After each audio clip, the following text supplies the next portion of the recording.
Hey,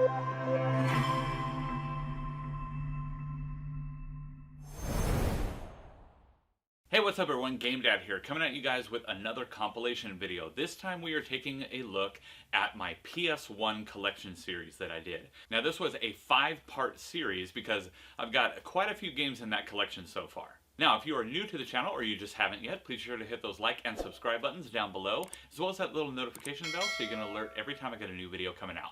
Now, let's go ahead and dive in and check out all the videos that were in my PS1 collection series. 102 Dalmatians, Puppies to the Rescue was released by Crystal Dynamics in 2000, and honestly, this game really just felt like a Spyro game, but with a 102 Dalmatians kind of shell to it. I mean, it was fun enough. It definitely seems like a little kid's kind of game, nothing that, you know, a teenager or anything would have played at the time, but it was fun to kind of run around, get the little collectibles, you know, do some little platform jumping. It had some rolling techniques to it, but there was nothing really, like, you know, earth-shattering about this game. Aladdin in Nazaras' Revenge was released by Argonaut Games in 2001, and I gotta say, other than having kind of a, like, fun, cartoony feel to it, that translated pretty well from the screen to a 3D model, I mean, this game, it really felt empty. I mean, yeah, it was kind of a collectathon kind of thing. You go around, you get your coins and different objects. But as I played through the first bit of this game, it was more dialogue pop-up than anything. There wasn't really any kind of solid substance to the game. AllStar Slammin' D-Ball was released by Axis in 2001, and I mean, it had a fun premise going for it, but I really did not understand the control scheme behind it. I kind of got what you were supposed to do when you were passing, and obviously it's a dodgeball, so, you know, you're trying to take out the other people on the opposing team, but I didn't really understand how I was really supposed to control and make it so that the other team wasn't catching the ball. Honestly, I would definitely prefer something like Super Dodgeball or any other kind of dodgeball game, really. This one it didn't really feel that great. Up next, we have Army Men World War Final Front, released by the 3DO company in 2001, and honestly, this game is super clunky. I mean, the whole viewing mechanic just does not operate smoothly, it's super slow, and even though this is like a PS1 era game, I really don't think that that's an excuse. There are plenty of games from this era that operate perfectly smooth and run great, and this game, it just did not. I mean, I remember playing the Army Men games on the N64, and those ran fine. So I'm not really sure what happened with this one, but I would not recommend it. Up next, we have a 3D version of Asteroids that was released by Activision in 1998, and I mean, it takes all of the gameplay that you would expect from an Asteroids game and just gives it a nice 3D skin to it. The gameplay is pretty smooth, the kind of like I don't know what you would call it, the ice mechanic, I guess, where you kind of just float through space. It's a little more slippery than in, say, an Asteroids arcade game, but it's really not that bad, and they do add some extra things like shield power-ups and different things that are actually pretty fun to use. Up next, we have Blade, released by Hammerhead Ltd. In 2000, and honestly, I think this game was more of just a cash grab than anything. I mean, the overall gameplay is super clunky, but, you know, I think the game makers probably figured, hey, it's Blade, the movie was awesome, let's make a game, people will buy it. I mean, that's definitely the vibe that I got when playing this game. The controls, they were okay. They weren't the smoothest, but they weren't awful. But the whole targeting mechanic where it just lights everyone up in green, it really did not play out well. Up next is Blood Omen Legacy of Kane, released by Silicon Knights in 1996. And while this game definitely does have a 1996 feel to it, I've always appreciated games like this because I've personally always been a big Diablo fan and big fan of anything that Blizzard makes. And while this wasn't made by Blizzard, obviously, it definitely had the same kind of feel as like a Diablo 1 kind of game or like a Baldur's Gate, where it has that RPG top-down kind of view, and you just kind of go to town with real-time battles, and you just enjoy the game. Ah, now everybody loves a good Bomberman game, and this one was released by Metro in 1999. And what was kind of cool is whenever you first boot up the game, you get to use the quote-unquote modern version, or you can play with more of a classic skin to it, which has more of a Super Nintendo feel to it. But this one, it was honestly, I mean, I like this kind of modern shell to it. It gives it just enough of a graphical update to make it look really nice. But overall, I mean, it's the same gameplay that you know and love from any Bomberman game. You just take out all the enemies. Bust-A-Move 4 was released by Taito, or Taito, however you want to pronounce that, in 1999. And honestly, I love this kind of game. Just a classic game where, you know, it takes me back to my childhood, playing different arcade machines, things like that. And just putting in quarter after quarter, just trying to solve the various puzzles and always wondering what that next little colored orb is going to be. So as you can see right here, I'm playing the puzzle mode for this one, where you have to figure out how you can solve the puzzle and get rid of all of the different little colored orbs before they either hit the ground or before you outweigh one side with the other and end up losing the match. Alright, now up next we have Castlevania Symphony of the Night, released by Konami in 1997, and this is arguably the best Castlevania ever made. I mean, this game has everything you love from all the Castlevania games, all rolled into one package without any of the extra junk that just made the games unfun or too difficult. This game, while definitely it is difficult, it's still fair, it's fun, the graphics are awesome in it, and it takes kind of a new approach. I mean, the overall gameplay is basically the same, but kind of a new approach to the overall storyline, which I really enjoy. Alright, now up next we have Chess Master 2 by Starfear Interactive, and this was released in 1999, and I mean, it's just a 3D chess game. There isn't really anything crazy or fancy to this. I mean, when I was growing up, I remember having, what was it, Battle Chess, and that one was kind of fun, where, you know, you'd make a move, and anytime you're going to take somebody out, it'd show like a little animation of them battling and stuff, so that was kind of cool. But this does not have any of that. It's just a 3D chess game. And fun little known fact, I was actually my high school's chess champion, so little tidbit of knowledge for you.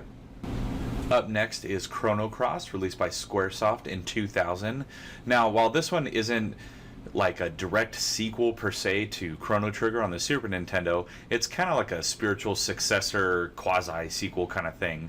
The movement overall is pretty slow in this game, but the battle mechanic is really nice. Definitely has that Secret of Mana, Chrono Trigger, Final Fantasy kind of battle system to it. And obviously that works, otherwise those games wouldn't be getting sequel after sequel. But this one is pretty fun. I really liked the PlayStation take on it versus the 16-bit era with Chrono Trigger. Alright, so up next we have Command & Conquer, released by Westwood Studios in 1997. And honestly, the Command & Conquer franchise basically like defined my childhood of gaming. This is what really got me into RTS kind of gaming. This, and which led to StarCraft, and then eventually that just led into my obsession with Blizzard games. But I love the Command & Conquer franchise. Not necessarily the newer stuff, but these older games, oh, they're awesome. Up next is Command & Conquer Red Alert Retaliation, released by Westwood Studios in 1998. And this one, I really enjoyed this one because I have so many fond memories of playing this game with my best friend from childhood. I mean, since preschool really, so nearly 30 years now. And him and I would play this game to death. Man, we would play this game all the time. And almost more than any other game on his PlayStation, because I didn't have one growing up. And it's just great Command & Conquer fun, but with a graphical update, a better interface suited more for consoles, and just overall super fun gameplay. Now we have Cool Borders 3, released by 989 Studios in 1998. And, I mean, this game is okay, in my opinion. I mean, I do like snowboarding games. I like the more modern renditions like Amped and other games like that. But from this era, I was always more of a SSX kind of player. I just enjoyed those more. They had a more fun vibe to them. This one was just like a little too real for me, I think. And it was kind of clunky with the controls. I mean, it was improvements over Cool Borders 1 and 2, but yeah, not really my kind of game. Up next is my first obsession with this game company, and that is Crash Bandicoot, released by Naughty Dog in 1996. Now, this game took on a whole new approach, and it actually took on a whole game company. I don't know if many people remember the old Crash Bandicoot commercials where it's a dude in a Crash mascot costume, and he's just out in front of the Nintendo headquarters just totally talking smack. I mean, commercials like that were things that really defined the PlayStation because it just showed that they had way more attitude than everyone else, and this game totally brought that attitude to life. Now here we have Crash Bandicoot 2, Cortex Strikes Back, also released by Naughty Dog, this time in 1997, and this took basically the same formula that they had. They did some slight tweaking to graphics, nothing major, but they just took that winning formula they had from the first Crash Bandicoot game and it just built upon it. So they added a few new game mechanics, they added some new creatures and stuff, and then they really it took the time to develop and flesh out the storyline a little more. That way players would become a little more invested in the game overall. Now up next we have Crash Bandicoot Warped, which is the third one in this trilogy, and this is also released by Naughty Dog and in 1998. Now this one isn't my favorite in the trilogy, but I mean it's still fun. It uses the same kind of formula, but by this time it was just starting to get a little bit tired. They really needed to change it up by the time of this third one. Graphically, it's definitely the best in my opinion. They really smoothed out the polygons and really added some new effects, like as you can see in this gameplay, there's some rain going on and a little bit of particle physics stuff. Alright, the Die Hard Trilogy by Probe Entertainment, released in 1996. Now, I reviewed this same game on my 3DO collection video, and I gotta say, it is way easier to control on the PlayStation. It's still a super clunky game. As you can see, the character models are just a complete mess. I mean, they could have done way better than what they did here. I mean, all you gotta do is just look at any other game on the PlayStation with mildly better graphics and see that they could have done a better job. I mean, I do like you can kind of blow up cars and it's pretty easy to find and target enemies, but overall this game is just still super clunky. Up next is Driver, released by Reflections Interactive in 1999, and this is another game that my best friend and I would always play anytime I was over at his place. And this game, it was super fun because while, yeah, it was a driving game, it had racing aspects, it was more about learning how to do like crazy car tricks and stuff like that, but not even things that were super outlandish, like, you know, oh, jump a building or something like that. It was all really common stuff. So, like, as you can see here on the checklist, you know, do a burnout, do something with the handbrake, do slalom, 180, 360, all those kind of things. And up next we have the Family Card Games Fun Pack, released by Bottom Up in 2002, and it is exactly what you would expect it to be. It is just a bunch of different card games that you can play, and you can play them on your PlayStation. Really wasn't anything special to it. I mean, here I got a game of Blackjack going, because they had a bunch of different names of card games that I did not recognize. I mean, they had poker, obviously, but they had a few other things that I haven't heard of before, so I had no idea how to play them. So I just went with this classic right here, Blackjack. Fighting Force was released by Eidos Interactive in 1997 and is a semi-open world kind of feeling game where you pick from one of 4 different characters and you just go out and start beating things up. I chose the big character Smasher, as you can see here, and just took that brute strength and those huge arms and just started smashing all the bad guys left and right. I don't really care for the aiming system too much in this game, but overall, I mean, it's a fun kind of beat-em-up style game. Final Fantasy VII was released by Square in 1997, and I mean, what else is there to say? It's Final Fantasy VII. I mean, this game pretty much defined modern Final Fantasy games as we know them. I mean, obviously we got new updated graphic stuff now, but this game was amazing for the time, and personally I think it holds up pretty well over time as well. I mean, battling, the character models are a little different than the overworld, but overall just the story and gameplay of Final Fantasy VII is just amazing. Final Fantasy VIII was released by Square in 1999, and I really felt like this game took way more of a story approach. I mean, every Final Fantasy game has an excellent story, of course, but this one, it felt like the writers of the game and the script writers, they just took this game to the next level. I mean, graphically, the game is amazing. It's amazing they made it look like this on the original PlayStation, but story-wise, I mean, this game is just epic. And up next, we got another Final Fantasy game. This is Final Fantasy IX, released by Square in 2000. And this one, it felt like they took like a slightly different approach, like maybe a more cartoony, kind of weird animation approach to it.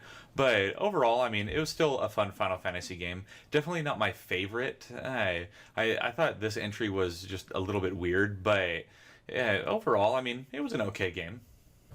Up next is Final Fantasy Origins, released by Square in 2003. And what's cool about this one is it takes you back to the beginning, back to the original. This is Final Fantasy 1 and 2, and they didn't really like remaster it or anything like that, but they made it playable on a modern console, or modern for the time. So that was pretty cool to be able to go back and play the original Final Fantasy games, Final Fantasy 1 and 2, and really enjoy them in a modern setting. Now, the last PlayStation 1 Final Fantasy game I have is Final Fantasy Tactics, released by Square in 1998. And this one took, for me, a completely different approach than all of the other Final Fantasy games. It's like they kept the core battling mechanic from Final Fantasy, but they mixed it with like an XCOM style game. Obviously, this is before a lot of that kind of gameplay, but I didn't really care for this one all that much because I've never really been a fan of major like turn-based combat, and this just takes turn-based combat to the next level. Fisherman's Bait 2, Big Ol' Bass, was released by Konami in 1999 and is exactly what you would expect it to be. It is just a standard fishing game.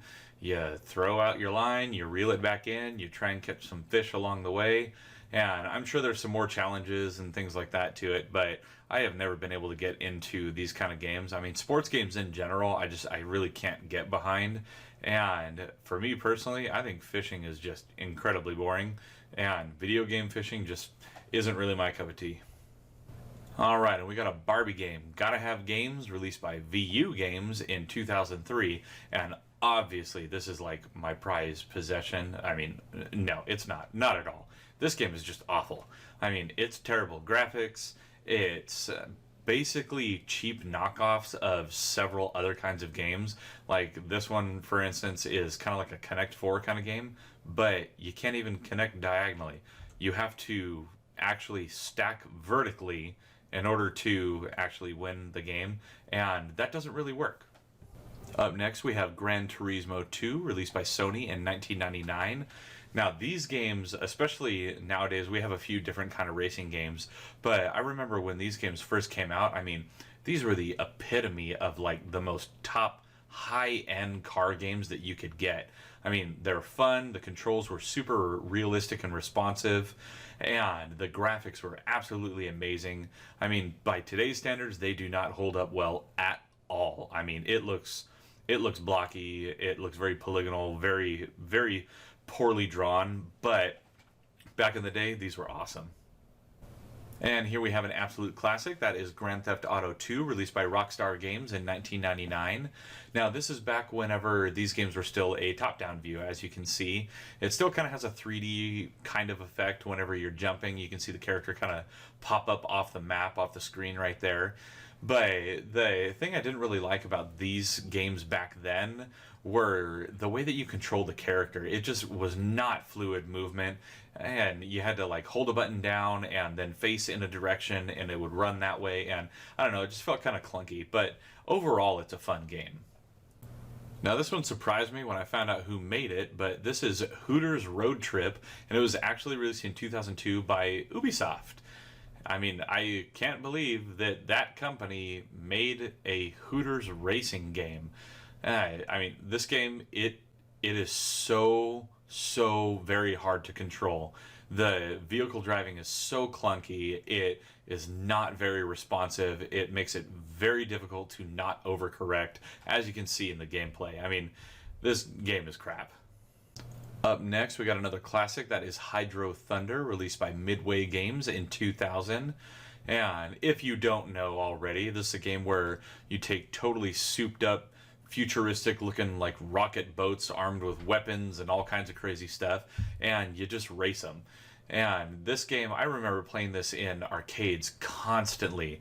It's always a go-to, it's always a ton of fun, and I actually have this game on several different consoles, and on PlayStation it is just as fun as any of the other consoles. Up next, we got another game released by Rockstar Games, and that is The Italian Job, and that was released in 2002. Now, I don't know if this really has much of a connection to the movie or not. I actually never saw that movie, but this one, it definitely has that same kind of feel. It's got kind of like a mid-60s European vibe to it, and it looks like it's kind of like a wannabe GTA. You go through, you complete jobs, you avoid the cops, you know, typical kind of game for that time.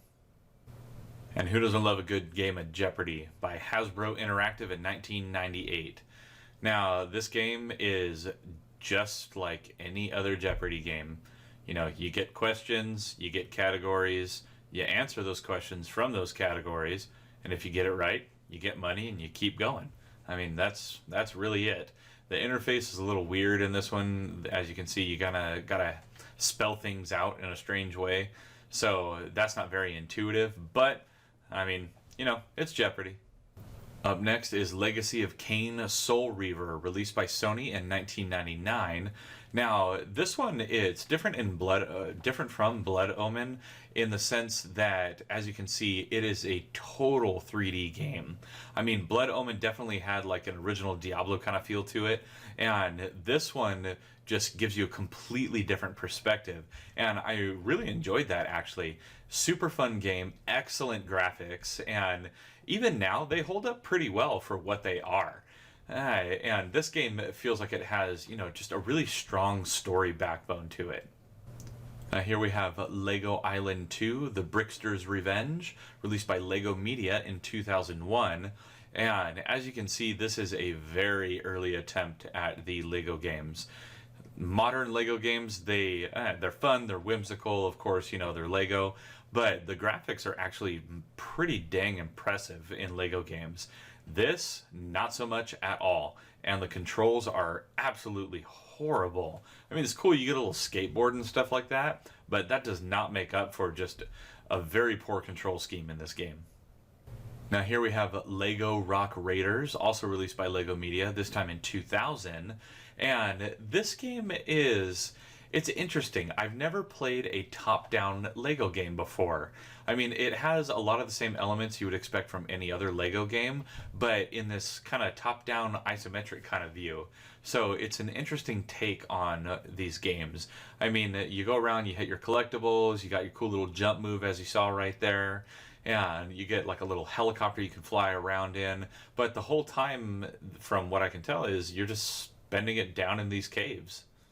Up next is Looney Tunes Sheep Raiders, released by Infogrames in 2001, and this game is a 3D open platforming kind of game, and it's pretty fun. I mean, you go around, you're playing as Wile E. Coyote, you gotta collect the sheep, avoid the sheepdog, and just get into all kinds of mischief and mayhem as you're making that happen. Alright, now up first is Madden 98, released by EA Sports in 1997.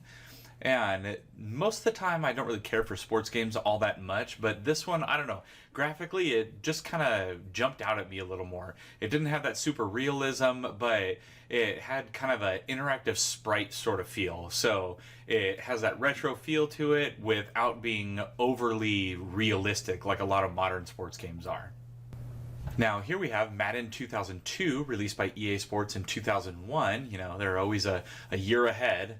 And in this one, this game did not appeal to me at all. It looked like they were still trying to kind of do that sprite thing, but also trying to make it look 3D. Everything is really boxy. And overall, I mean, it was a little cumbersome just to figure out the plays and how to get the game to do what I wanted. Now up next we have Matt Hoffman's Pro BMX, released by Activision in 2001, and this takes your typical Tony Hawk style formula. So you got some different skate parks, different courses, and things like that, except now you are riding BMX. So you get to do a bunch of different bike tricks. Now, in one of my other collection videos, I actually showed off the Dave Mirra BMX game, and I gotta say, this Matt Hoffman one is a lot better. It's smoother, the graphics are better, and it just plays nicer overall. Now up next we have MDK, released by Neversoft in 1998, and this game was a little weird to me. It feels like it mixes a few different kind of styles. It sort of has a battle arena feel to it, and then it also has kind of a shooter feel. But overall, I mean, it was pretty fun. The aiming mechanic in it is kind of strange. It doesn't look like it's actually aiming anywhere, yet it's hitting whatever target is in front of it, even if that target happens to be airborne. So, strange, but fun game. Now here we have Medal of Honor, released by EA in 1999, and boy has this series come a long way since this game. This game, it's very dark, it's super clunky, the controls are not intuitive at all. I mean, I really see where they were trying to go with it, but you kind of have to move one stick, hold a button, move another stick just to get it to aim. Like, there is no fast-paced action to this at all. So here we have Mega Man 8, released by Capcom in 1997, and this one was kind of weird to me. I mean, it definitely has all of the mechanics you would expect in a Mega Man game. As you can see there, I had that charge-up shot, and you got lots of little creatures and different robotic things and enemies, but it totally had a cartoon feel to it, which was just weird. I don't recall any other Mega Man games really having this level of like a cartoon animation to it. Now here is Mega Man X6, released by Capcom in 2001, and this felt a lot more familiar than Mega Man 8. It definitely kept with the whole theme of the X series, and it was really cool to see, like, you know, the Mega Man X armor, and get that charge shot, the different level aspects to it, various enemies. The whole graphical style of it just felt more like an actual Mega Man game compared to Mega Man 8. Up next is an absolute classic, that is Metal Gear Solid, released by Konami in 1998. And if you have not played this original Metal Gear Solid game, I highly recommend it. It is basically, I mean, it's where it all started, really. There were definitely other Metal Gear games, but this is the first one that really just defined what a Metal Gear Solid game could be. You know, you got your sneaking around, you have all of the stealth aspects to it, and graphically, I mean, especially for the time, this game was pretty darn amazing. Now, I am a huge fan of the Metal Slug series, and that includes Metal Slug X, released by ProSoft in 2001, and this game just takes all of the classic Metal Slug action that everybody knows and loves, and it just puts it in a nice little package on PlayStation 1. You get to go through, play as whatever character that you would like, and just run and gun and shoot everything in sight. Excellent, excellent game. Now here we have MIB, that's Men in Black the series, Crashdown, released by Infogrames in 2001. And this one, I mean, it actually controlled fairly well. I was kind of surprised. I thought it would be more of a, you know, kind of knockoff style shooter kind of game, but it was actually pretty nice. I mean, it ran smooth. Aiming controls were very easy and intuitive to figure out, and graphically it really isn't that bad. From the artwork that's on the box, you'd think it would be extremely cheesy, but it really wasn't. Now here we have Mortal Kombat 4, released by Midway in 1998. Now, I am a big fan of the Mortal Kombat series, but honestly, I did not like this version of the game. It's very weird. I mean, the graphics that they went with, they don't mesh well with all of the games prior to this. It looks like they just got way in over their head on the 3D, and it just doesn't look good to me. And I mean, it seems like extra fast, and I don't know, I did not care for this at all. I would much rather play Mortal Kombat 3. Now, up next is Mortal Kombat Mythologies Sub-Zero, released by Midway in 1997. And this one is kind of unique for a Mortal Kombat game because you're actually doing more of a side-scrolling beat-em-up kind of game instead of the traditional, get in the ring and fight with your next opponent like every other Mortal Kombat game. So, I mean, I had fun with this, but it was definitely weird to get used to actually just side-scrolling through and beating up whatever enemy came next. It was a different approach to it for sure. Up next is Namco Museum Volume 3, released by Namco in 1997. And as you can see, it's got a few different games on it. Miss Pac-Man, Galaxian, Dig Dug. So I went ahead and chose Dig Dug because I actually really enjoy that game from back in the day. And as you can see, it is just a collection of the old school games, and you just rock out and play. You just have fun with some old classics. So I really enjoyed playing this. It was cool. Now here we have NASCAR 2001, released by EA in 2001. So there's something you don't see every day, a year game actually being released in its year. And normally I don't like these kind of games, just like any of the EA sports games, I'm not a huge fan. But this one, I was actually having fun. I found myself playing this a lot longer than I had originally anticipated on doing. And that was because, man, I just kept getting closer and closer and just trying to pass all of the other racers that were on the track. So I kept going until I got first, and then I stopped after that. Up next is Nicktoons Racing, released by Infogrames in 2001, and oh boy, so this game, I mean, it controls okay. It's not the worst racing game I've ever played by any means, but I mean, it's kind of cool, the concept behind it, just like every other kind of racer game. This one has different Nickelodeon characters in it. As you can see, I'm playing as Tommy from the Rugrats right here, but honestly, I mean, graphically, it's not impressive. It's very blocky and ugly looking. And I would much rather play Crash Team Racing if I was going to play a PS1 game. Now here we have Oddworld, Abe's Odyssey, released by Oddworld Inhabitants in 1997. And this was kind of like the big mainstream start for the Oddworld games. And I have actually always been a fan of the Oddworld games. I remember playing them on handheld and then on console, and I always had a ton of fun with them. I mean, they were dark, they were weird, unique, and, overall they were just, odd. But the game, it controls nice, it's got easy on the eye graphics, and it's just a fun platformer.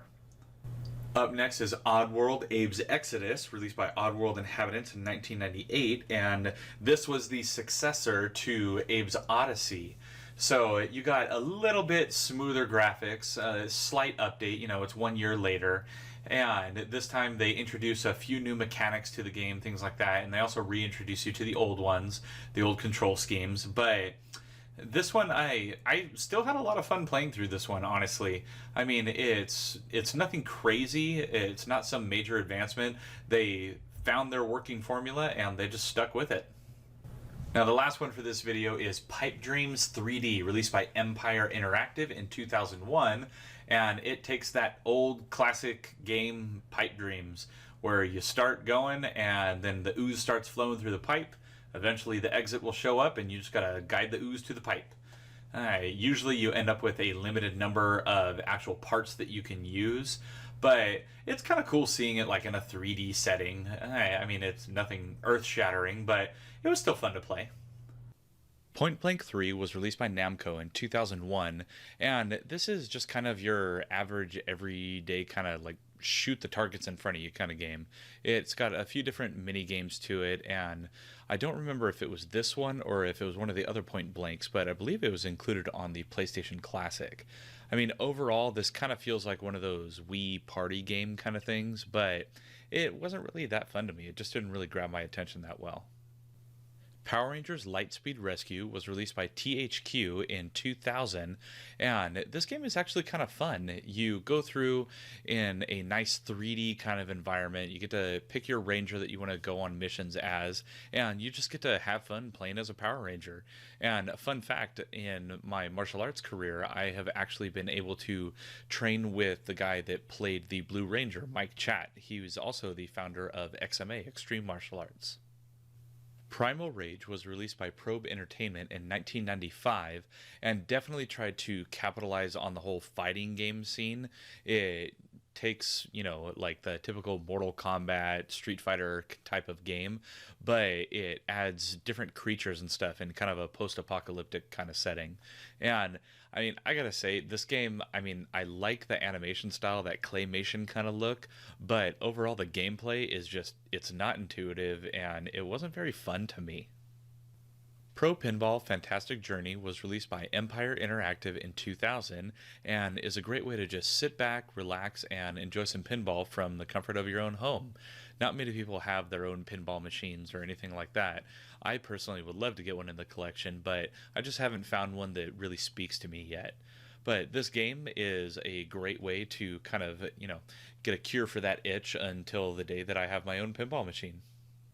Rayman was released by Ubisoft in 1995, and although I wasn't able to capture the footage off of my copy of this game because it was a little bit scratched up, I really do enjoy this platformer. I've always enjoyed playing all the different Rayman games for all the various platforms that it's actually been released on, and it was just a really cool idea for a mascot and was a super fun style of platforming.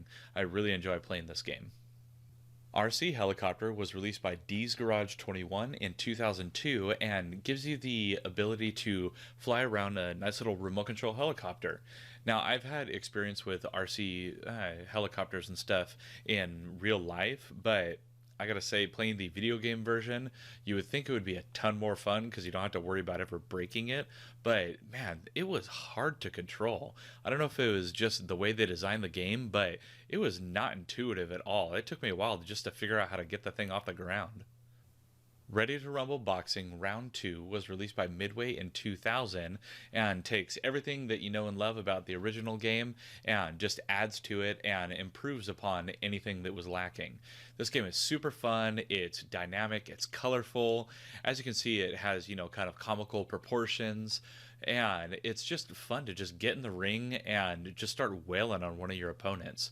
It definitely has a punch-out kind of feel to it, but in a 3D setting, and personally, I think this game controls a lot better because it's a little more free-form than other boxing games.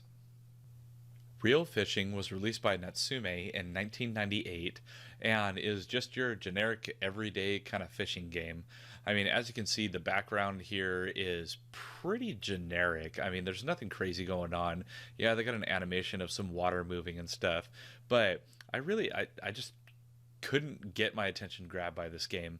There are some fishing games like those on Dreamcast, stuff like that are a lot more fun, but this one, I was not feeling this game at all. Rescue Copter was released by Conspiracy Entertainment in 2002 and is definitely an improvement over that RC Copter game, but still, the controls are better in this, but overall the game feels like it's really lacking. There's nothing in this game that really spoke to me.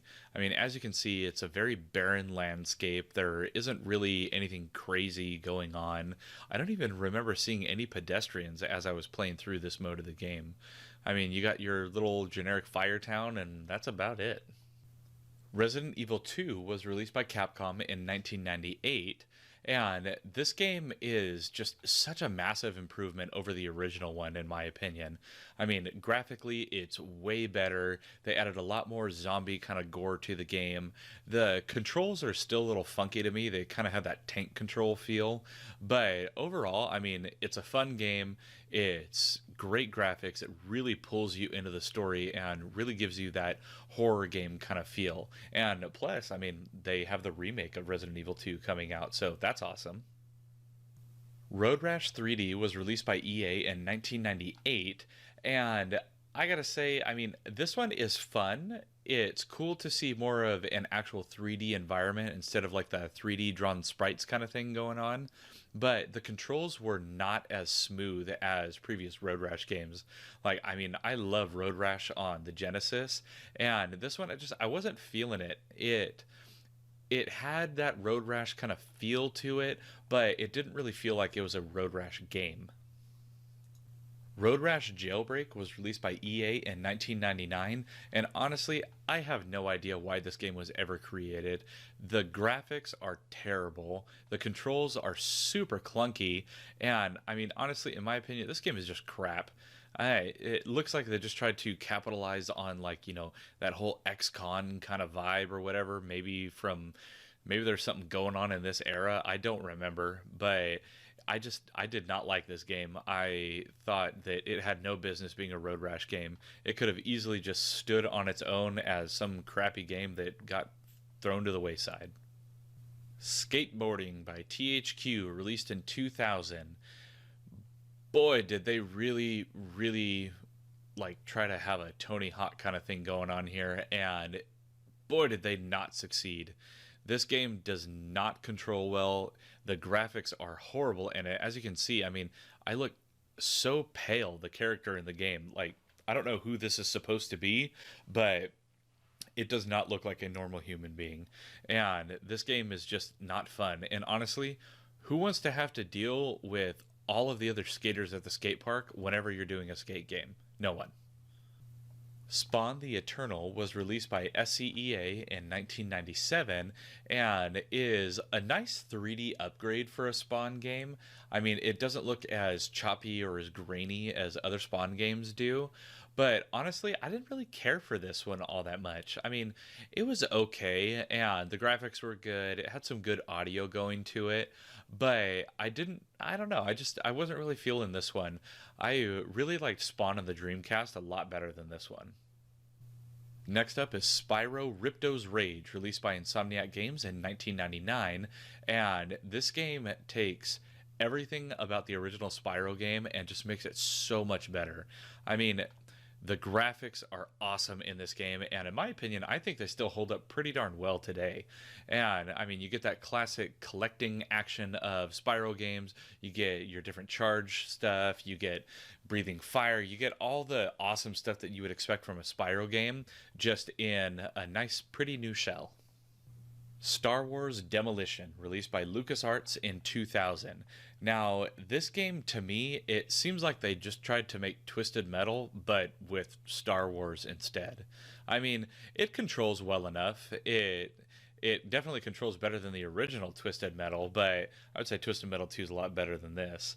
But yeah, I mean, you get to go around, as you can see here, it looks like I'm in a land speeder, and you get to go around, you shoot stuff, you run into stuff, and you just have a Star Wars demolition derby. Up next, we got Star Wars Episode 1 Jedi Power Battles, released by LucasArts in 2000, and this one I actually really enjoy playing. It's super fun to just go around hack and slash style and just beat everybody up with a lightsaber. I really enjoyed playing through this game again. It had been many years since I had originally picked up this game and played through it when I first got it, and this game is just fun. I mean, it's nothing super in-depth or anything like that. You just dive right in and just start playing. Street Racquetball, released by Highway Star in 2003. Now, this is exactly what you would expect. It is just racquetball. I mean, it's nothing fancy. You hit a ball, then your partner hits the ball, then you hit the ball, and so on and so forth. Nothing like super earth-shattering in the way of gameplay or anything like that, but I mean, it was fun for a few minutes as I was capturing footage. Tekken was released by Namco in 1995, and what was pretty unique about this game was its overall 3D environment. It was much more 3D and three-dimensional looking than any other fighting game at the time, and actually allowed you to kind of move around the arena. So it was really cool and had that unique thing going for it. The overall gameplay was actually pretty good too. The North American version, in my opinion, was a lot better though, because it didn't have that slowdown version, or that kind of slowdown to the gameplay that the PAL version had. Tekken 3 was released by Namco in 1998, and in this game it took a lot of the same from that first Tekken game, but just really improved it. The graphics were much smoother, they didn't look as blocky and as polygonal, but the gameplay is really where it improved. The overall fighting, the techniques, they weren't as chunky feeling on the controller, and everything felt just a lot more fluid, and there was a lot better like collision control with the various techniques against your enemies, and it was overall just a super fun game to play. Ten Pin Alley was released by SCEA in 1996 and is exactly what you would expect from a bowling game. You know, you get to aim, you got your power meter, and then you throw the ball and off you go. Now, with this one, what I found is it wasn't very intuitive the way that you use the power meter. And as you can see in this gameplay, I was just not having any luck getting any of the pins to get knocked down. But it was pretty fun to watch the ball shoot straight up into the air and then land on my character's head. It was kind of funny.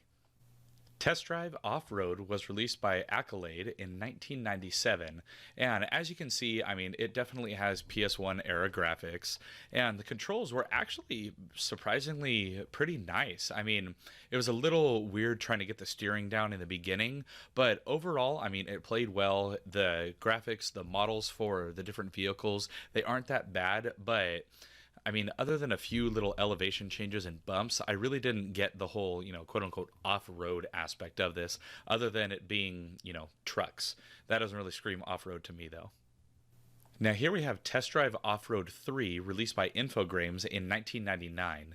Now the models are a little bit smoother on this, but I think compared to Test Drive Off-Road 1, that those just had more detail in their overall skins and textures, where this one, it felt like they went more of just like a colored model route.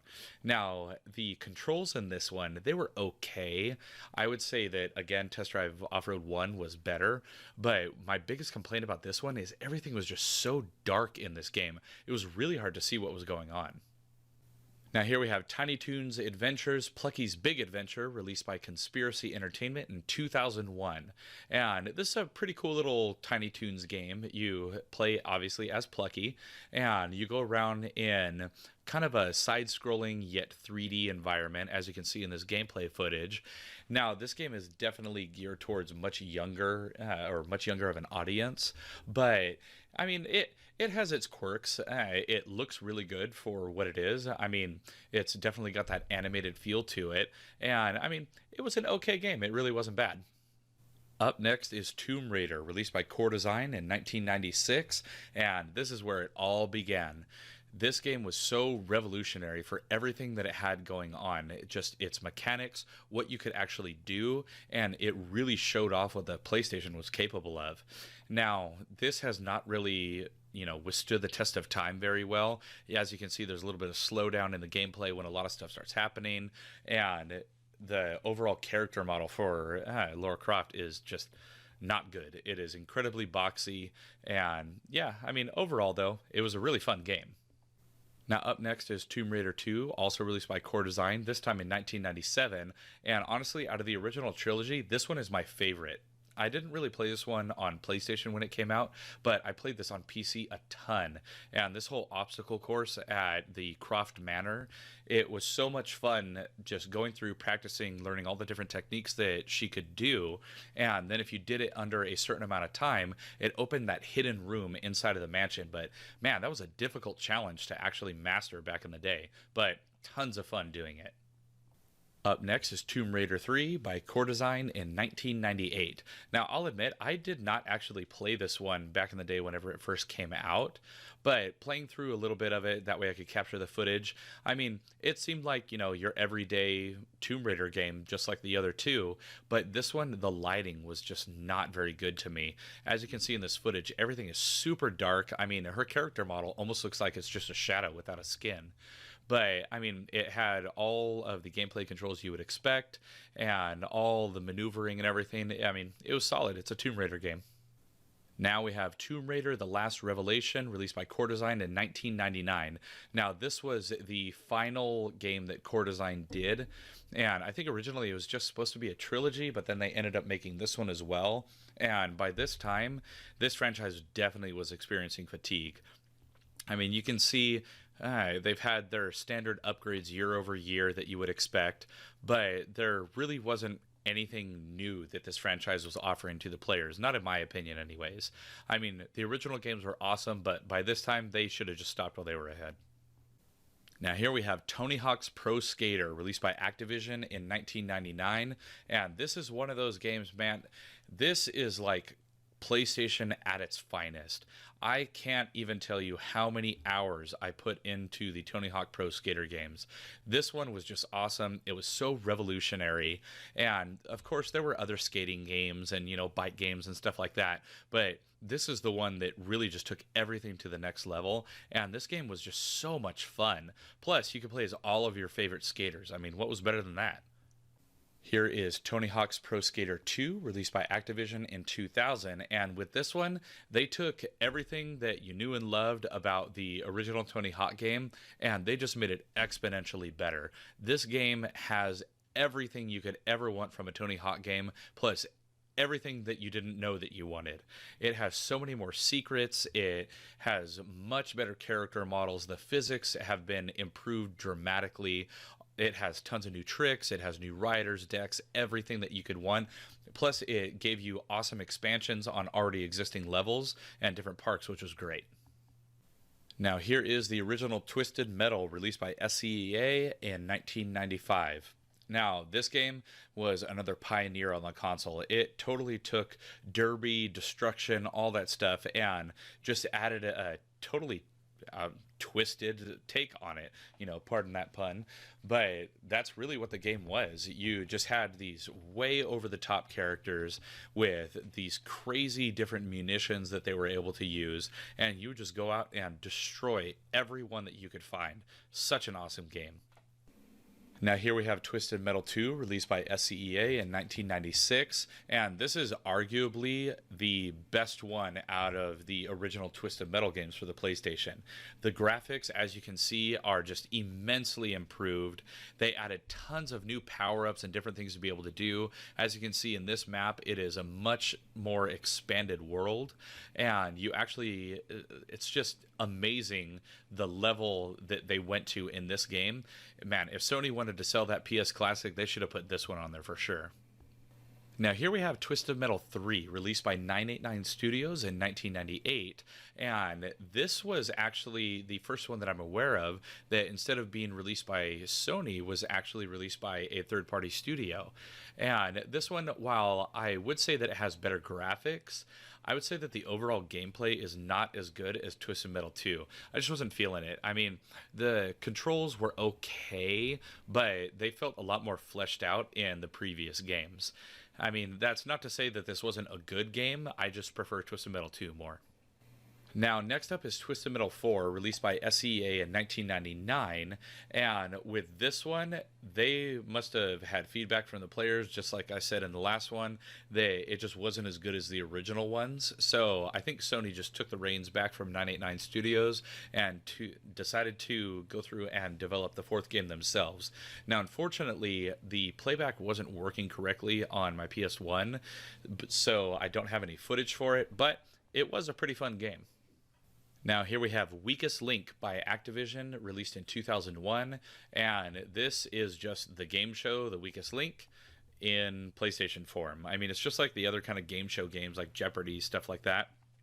You go through, you play the game, and I mean, the graphics, they are not good. I mean, considering it's not something the player actually controls, I feel like these kind of games, they could do a lot better job, but it is what it is. You get a British lady yelling at you when you get things wrong. I mean, that's pretty much it. Just a game show. Lastly is Woody Woodpecker Racing, released by Konami in 2000. Now, this is the final game in my PlayStation Collection videos, and actually, I think it's a pretty good one. This game controls really well. I thought it would be like really loose controls, but they actually have a decent amount of stiffness whenever turning. You don't feel like you're losing control or anything like that. The character models are really nice. You're able to, attack other players on screen, get a little road rash kind of action going. And overall, this was actually a really fun kart racing game. I was really impressed by this. It's no CTR, but it's still good. And there you have it, everyone. That is all 5 parts to my PS1 collection series that I did. As with most of these compilation videos, the collection has grown, so maybe someday I'll do some sort of an update video. But for now, those videos or this one are where you can check out what I had in the collection. Now, if you guys liked today's video, please be sure to let me know down in the comments below. And while you're down there, please be sure to also hit those like and subscribe buttons, as well as that little notification bell so you can alert every time I get a new video coming out. Now, as always, I'm GameDad. I thank you guys for watching, and I'll catch you later.